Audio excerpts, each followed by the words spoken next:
ഈ ഷാൻ റഹ്മാനിലുള്ള വിശ്വാസം ആളുകൾക്ക് എന്തെങ്കിലും രീതിയിൽ നഷ്ടപ്പെടുന്നുണ്ടോ? അതൊക്കെ എന്താ അതൊക്കെ ഓരോ സിനിമകളുടെ ഇതാണ്. അതിനെ കുറിച്ച് ഡീറ്റെയിൽ ഉം.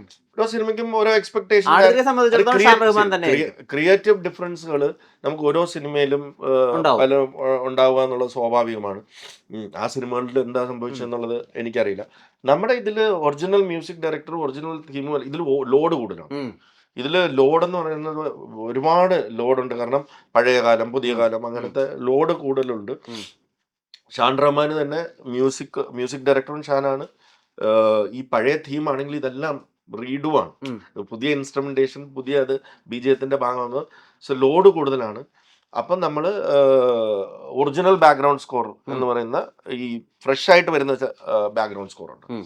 അത് ഡോൺ വിൻസെന്റ് ആണ് ചെയ്യുന്നത്. ഓക്കെ. അപ്പൊ രണ്ടും പാരലലി ആണ് വർക്ക് നടക്കുന്നത്. ഇവർ രണ്ടും കൂടെ മെർജ് ഓ, ആക്കുകയാണ് രണ്ടുപേരും കൊളാബറേറ്റ് ചെയ്ത് നോക്കിയ. രണ്ടുപേരും. അപ്പം രണ്ടുപേരും കൂടെ കൊലാബറേറ്റ് ചെയ്താണ്. Full okay. ഓക്കെ. ടീമായിട്ടാണ് വർക്ക് ചെയ്യുന്നത്.